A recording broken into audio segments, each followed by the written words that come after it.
All right, so today is July the 13th, 2023. My name is Helio Alves. I'm here with Dr. Justin Dunnavant to talk about the Samuel Proctor Oral History Program and his experience and trajectory with SPOHP and since SPOHP. So thank you so much for joining us today, Dr. Dunnavant. And can we start talking about yourself? Which means tell us about yourself. Who are you?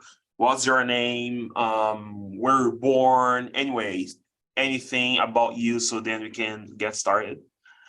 All right, yeah. My name is Justin Dunnavant. I am originally from Frederick, Maryland. My parents are from Brooklyn, New York, and I grew up in Maryland. Went to Howard University to study history and anthropology. Spent a year in Jamaica on a Fulbright, and then did my PhD at the University of Florida in archaeology.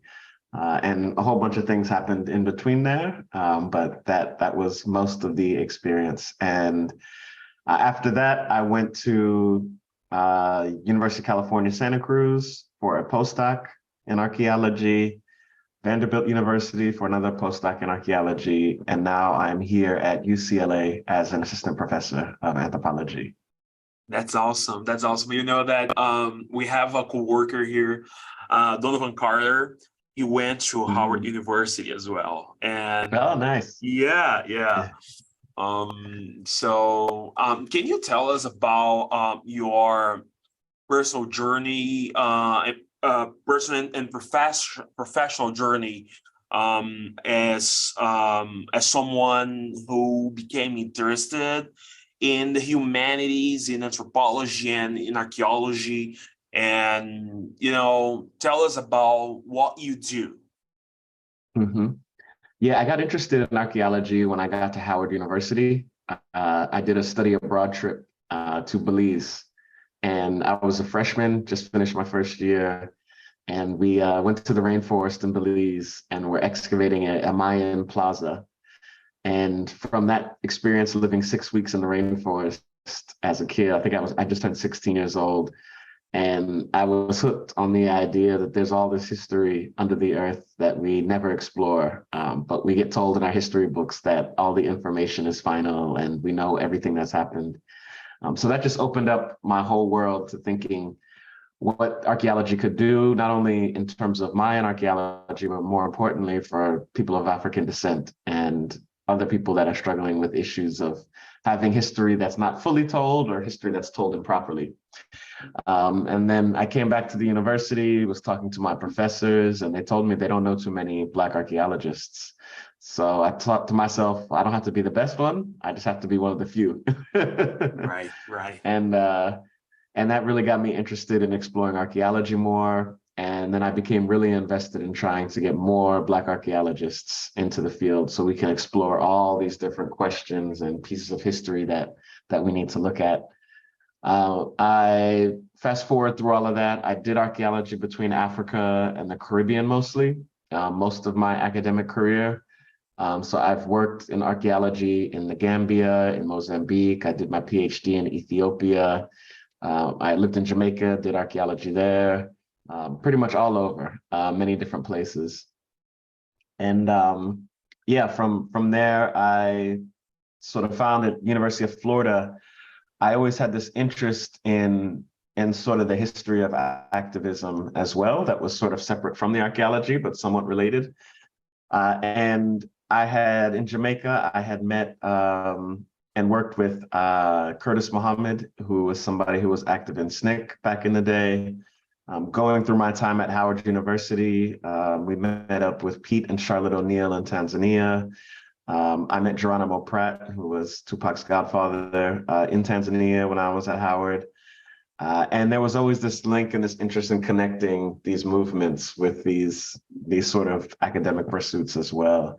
When I got to University of Florida, within the first month or two there, I attended an event that SPOHP held which was with John and Patricia Stevens-Dew. And I think it was the first public event I went to at the University of Florida. And it really introduced me to the work that Dr. Ortiz and others at SPOHP were doing.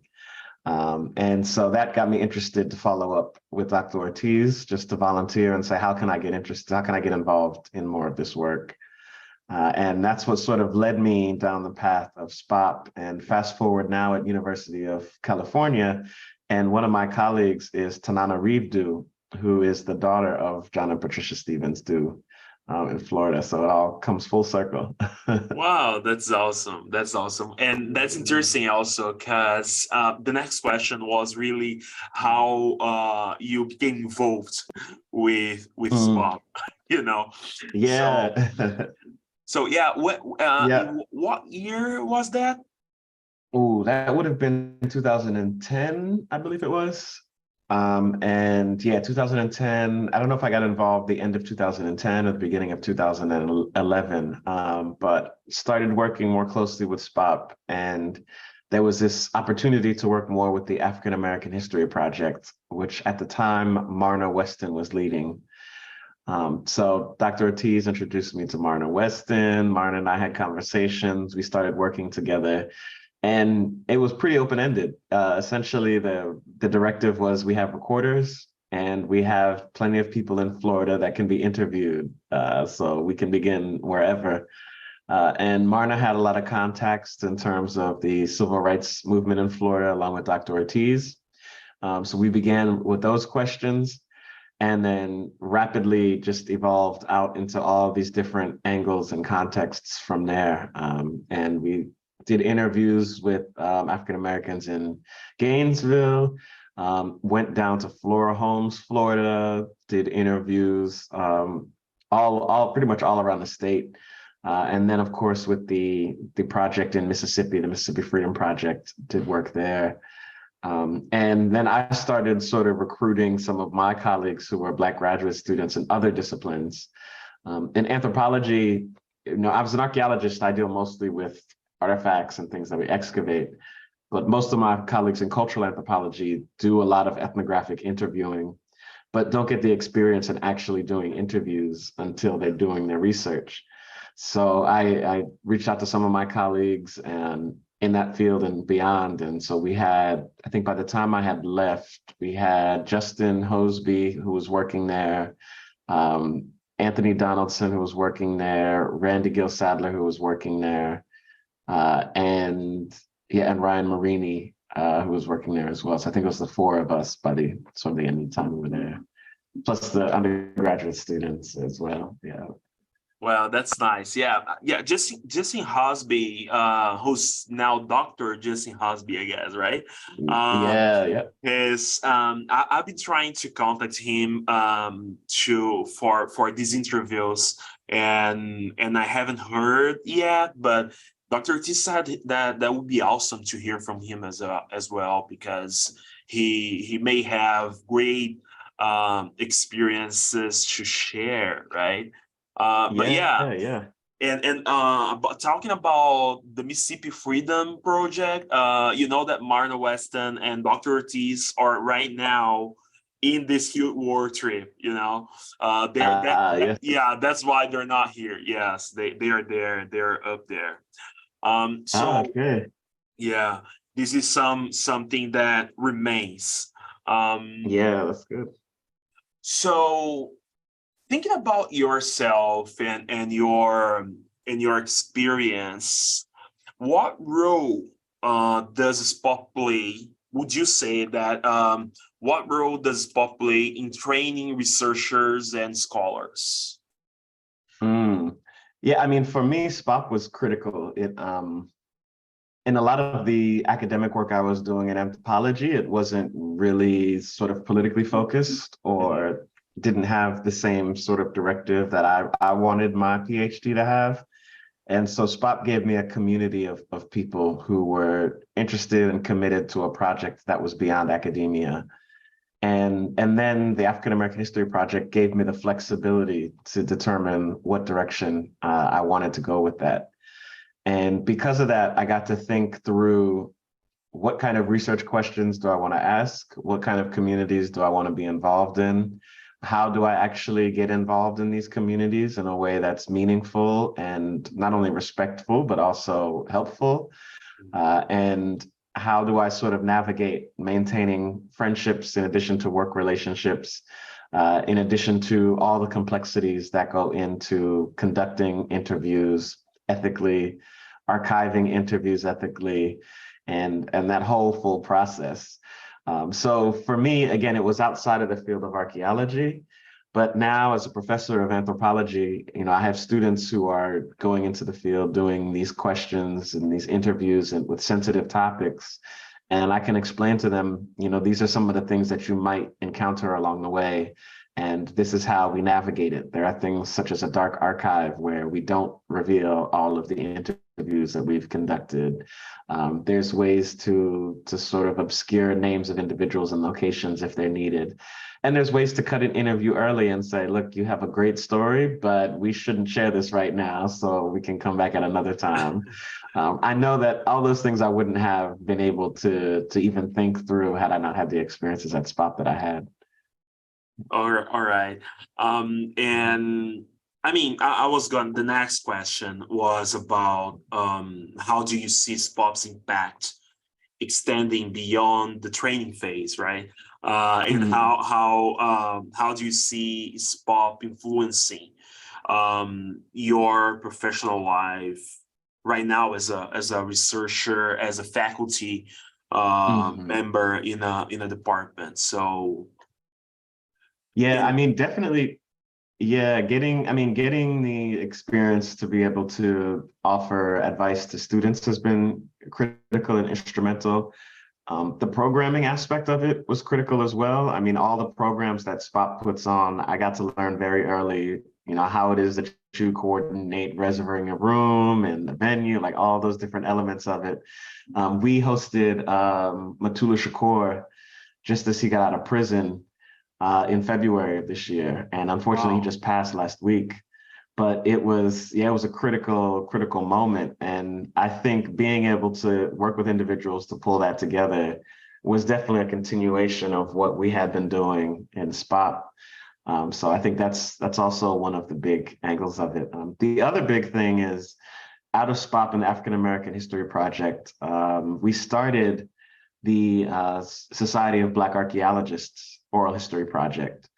And so we have interviews with some of the first Black archaeologists in that collection. And we made sure to record them according to SPOHP standard, that they'll be publicly available.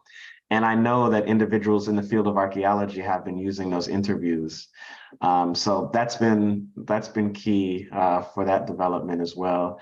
And then just all of us on an individual level, all those people I mentioned, in addition to Raja Rahim is another person that was there as well. She had just come in as we were leaving out. But all of us now have PhDs and are doing research in all different areas, from Soul City to, my work in St. Croix and the Virgin Islands and beyond. And I think SPOHP really gave us also the physical space for us to come together. And beyond the work we were doing in oral history, we were workshopping each other's dissertations on the weekends and in the evenings. We really had a sort of community of academic sort of inquiry that was coming together in this moment. And I think that was critical for us to have in SPOHP outside of our respective departments. I mean, we had two of us in anthropology, we had two in history, we had one in English. So it was it was sort of big space. Yeah, it's a very diverse space, I would say, right? And so from what you say, from what you're saying, and from what we know, of course, SPOHP has it's widely known SPOHP's importance in the field. That's undeniable, right? So I could ask you what sets SPOHP apart from other oral history programs, but I really want to ask you about how do you see now in the field, now as a faculty member, how has SPOHP contributed, or how is SPOHP contributing to the field of oral history research? Because from what Mm, you say right now, you're there in California. We have folks all around the country and the world, probably, doing mhm, work that they learned from SPOHP, learned from Dr. mhm. Ortiz. So, how do you see SPOHP's contribution, or what do you make of SPOHP's Mm. contribution from, um, I mean, in relation Yeah. to, in the field? Mhm. Yeah. Because SPOHP's Yeah, here for in me, Gainesville, but SPOHP is also right now with you. You are an example of that. SPOHP is also in California, for example, right? So, yeah. Yeah, definitely. I mean, I think the biggest thing for me is I don't think SPOP's sort of full impact has fully been explored or realized yet. When were working with the African American History Project, which Marna Weston had started, it was really probably 30, 40 interviews at the time. During the course of time I was there, I probably recorded 50 interviews myself. And of course, so many more people recorded interviews. And now I would say it's probably one of the largest, if not the largest collection of interviews of African Americans in the country, which is a big statement to make, but it's also a big, it's a sort of big task. I mean, there's right. probably close to 1,000 interviews in that collection now with people from all over the country, at least several hundreds. So that to me is a big statement in and of itself. And I don't know that there's been a lot of researchers that have come in and actively listened to and explored the full scope of interviews that are in that collection. I interviewed my grandmother That's in that awesome. collection. So yeah, her interview's in there. And she was one of the early founders of the Weeksville Historical Society in Brooklyn. So there's somebody that's going to be researching the history of Black people in Brooklyn and come across her interview. Justin Hosby interviewed his grandmother, who worked on Jimmy Carter's plantation house. Like she literally worked in Wow. the fields, in Jimmy Carter's field. And these are stories that, again, people probably don't necessarily know even exist in these collections. Hmm.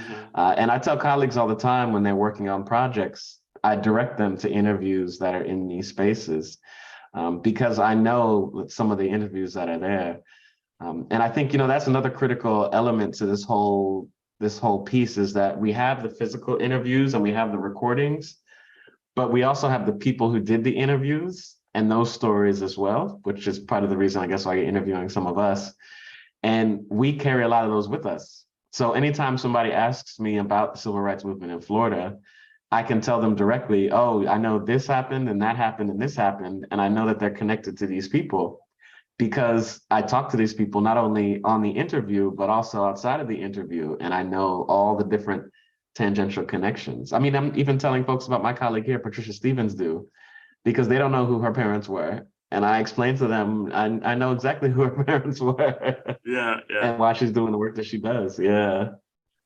Well, that's incredible. Actually, I didn't know about these. How big? I mean, about the project. I've heard about the project, but I didn't know how big Mm, was this project. That's amazing. yeah. That's really amazing. And can you? I mean, you're talking about how SPOP has impacted, right, Hmm. your trajectory as a researcher. Hmm. And but we also know that SPOP has a great influence, and this is one of Dr. Ortiz's concern, the social impact of SPOP, right? Hmm. Hmm. So, I mean, we know that SPOP has a strong focus on social justice.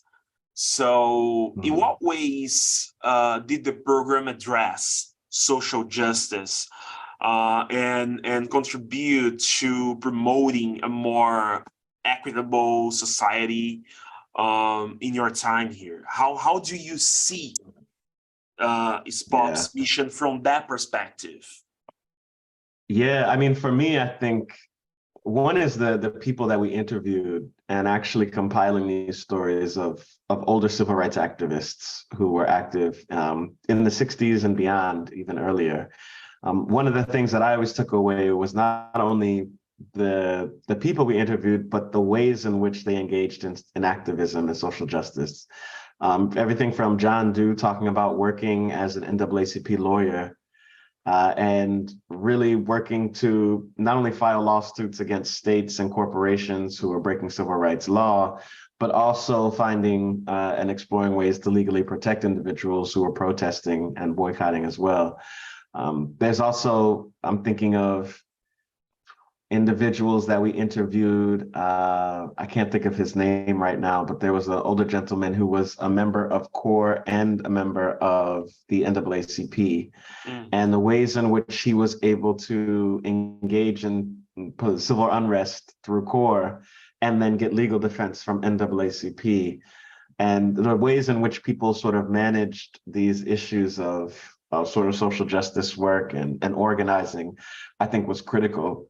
And the unique thing about SPOHP was that we were actively doing this work in real time while there was a lot of organizing around Trayvon Martin happening in Florida generally and in Gainesville area more specifically. So we had a lot of individuals with the Dream Defenders who initially started and were working with SPOHP, and they were part of that founding cohort and founding group of individuals. And seeing how that's now in a whole other sphere of individuals doing social justice work all over the state and all over the country has been impactful as well. So I think those two things sort of together made a very unique moment at SPOHP. And again, I don't think it's ever fully been explored yet, and I don't know that it will be fully explored, but I know that it's there. Yeah. All right. And could you describe any challenges or obstacles you encountered during your time with SPOHP? Because I mean, we know that you've been here doing several conducting several interviews and working on several projects, right? So I'm pretty sure that you have several stories to share. But are there any challenge or obstacles that you want to share? Yeah, I mean, I think our biggest challenge and obstacle was the lack of sort of faculty and students that were actually doing the research that we were interviewing around. I think all of us were doing it out of a love and a passion and an interest for the topics and the people, but none of us were actually using that research for our dissertation work or our master's thesis work. And that meant that, oftentimes we were doing work on weekends or sometimes in the evenings. That was outside of the work that we were doing. And that's not to say that we didn't do good work. It's just to say that we could have probably done a lot more if there were additional faculty and students whose specific focus was on these topics. And, even Dr. Ortiz is an amazing person. A lot of his work gets sort of sent to administrative work because he's got to run the entire center. Whereas if he was able to just focus on research or focus on interviewing, there could be so many more spaces that could open up as well. And I don't think the University of Florida ever fully understood the importance of that and the importance of SPOHP in terms of the need to actually hire more faculty that were doing oral history work around these topics or bringing in more graduate students that were interested in doing more work around these topics. Well, that's something very your response is super unique and interesting because that speaks to one of the questions I asked to Dr. Ortiz. Okay. Yeah. Yeah, and that's why your response is so unique for me, because my question to Dr. Ortiz, and I can ask you that question as well, was about how do you see the relationship between SPOHP and the University of Florida, like the institutional relationship? Because you're talking about, about the university needing to like recognize and hire more, so Yeah, that Yeah, was. I mean, yeah, I don't fully know the relationship now, especially with all the things going on in Florida politics and critical race theory and all these other things that are coming up. But I do know it seemed like from the outside looking in, because I wasn't involved in the upper level administrative Yeah. conversations, but it seemed like Dr. Ortiz was responsible for getting a lot of the funding into the center. Whereas when you have other institutions like here at UCLA, there's entire staff in UCLA development that will fundraise around the centers. And the center directors are mostly in charge of developing the centers. The fundraising aspects, they'll call you every once in a while to say, hey, talk to this person, or we have this person Hmm. coming in. But you're not responsible for going out and finding donors and so forth and so on. And I think Dr. Ortiz has been responsible for doing a lot of that at the University of Florida. I think also the relationship with the history department and the anthropology department wasn't always sort of integrated. And I don't know what the extent of that relationship is now, but again, this should be a program that every graduate student in anthropology should do at least one oral history interview to get some ethnographic interviewing experience. All students in history should be required to take an oral history class at the University of Florida because it is one of the largest, if not the largest, oral history center in the country. I mean, I think these are things that really the university could promote and integrate more. I don't think that it does for various reasons. And again, I don't think it fully recognizes the sort of gem that SPOHP is and the infrastructure that everybody has built. I do recognize there are other elements of it. The university does offer the server space for the hosting of the work. I know there's a closer relationship with the library system, and they were integral in helping us develop a lot of the sort of searchability angles around the interviews and getting them digitized and uploaded. But yeah, I don't know the extent beyond that. But I do know more could be Hmm. done. Hmm. Yeah. Thank you very much for that, because that makes me to reflect about Yeah. about about now, about now. Yeah.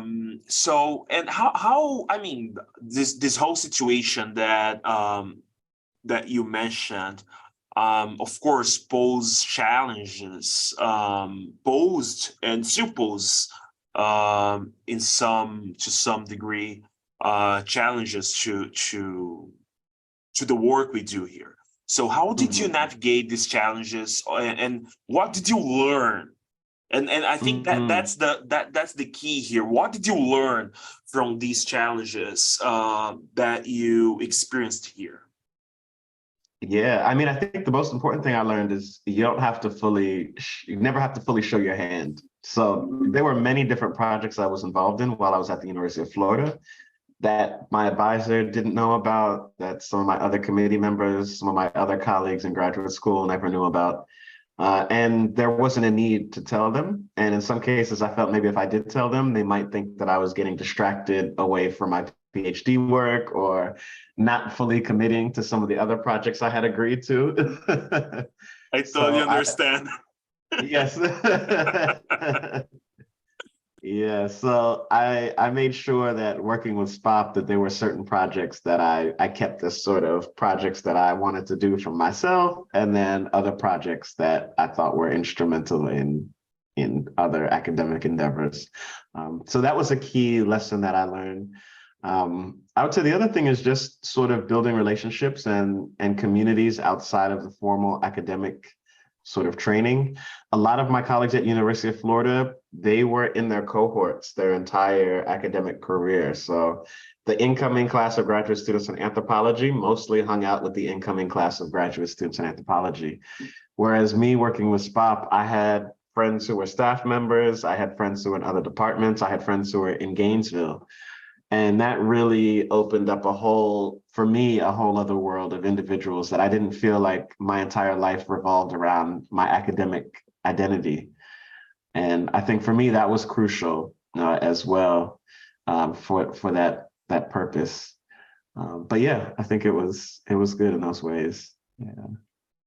All right. So I'll do my best to keep our Yeah. time within Yeah.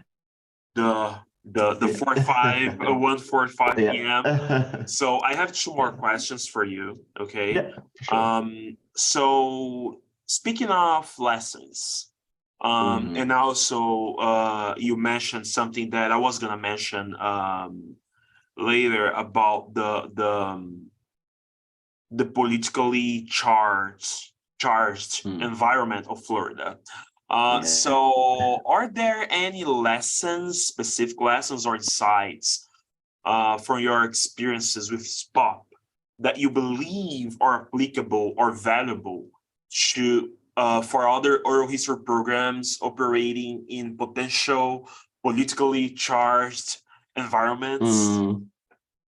Because Yeah. Florida is Florida, Yeah. you know. Yeah, So Florida is Florida. Yeah, I mean, to be honest, Florida has never been a welcoming space for a lot of us coming from different backgrounds and different areas. And I think that's just across the board. Understanding that, I think SPOP and doing these oral history interviews has allowed us to understand how people have navigated that very complex situation in the past. And I actually just sent 6 HBCU students down to St. Augustine, and they're excavating Fort Mose, which is another important historical site. And they're exploring the same question of how is it that, people in this case who are formerly enslaved are able to navigate and make life in a state that isn't necessarily receptive to them being there as well. So I think SPOP has a great deal of potential for that. I also think the sort of solidarities and collaborations that can exist in SPOP are also critical. I mean, the fact that there was the Latinx history project that was happening down the way, there was the LGBTQ oral history project that was happening, and simultaneous to the Porch Creek Indian project. All of these different groups were having oral history projects, and all these stories are coming out at the same time. And we're literally all sitting around the same table once a week, describing what it is we're doing, what grants we're writing, and how we're collaborating. And those conversations, I don't know, are conversations that happen anywhere else outside of, that second floor of Pugh Hall in SPOT. And that's a critical space and a critical lesson, I think, in solidarity building that I think is often overlooked when we're in our siloed bubbles, but looking from the outside in, we get to see how unique of a moment that is. And most importantly, I think oral histories become critical in spaces where knowledge is suppressed, because you can't suppress somebody from telling their story if they want to tell it into a recorder. And whether or not it gets promoted and distributed widely at the moment is one thing, but the fact that it's there and it's recorded for either their children or other researchers or other individuals going through similar experiences to listen to is critical to this larger conversation. And I think that's what's powerful, a good lesson to take away. all right, there's a question that I ask to everyone, and I won't ask this question to you unless if you want to answer the question. But I'll explain why I'm not gonna ask this question, because the question is why SPOHP matters. This is one of the last questions, why SPOHP matters. But I think your interview answers and speaks to that question, right? Why SPOHP matters and why oral history matters. And I think that's even more profound. Your response are even more profound in that matter.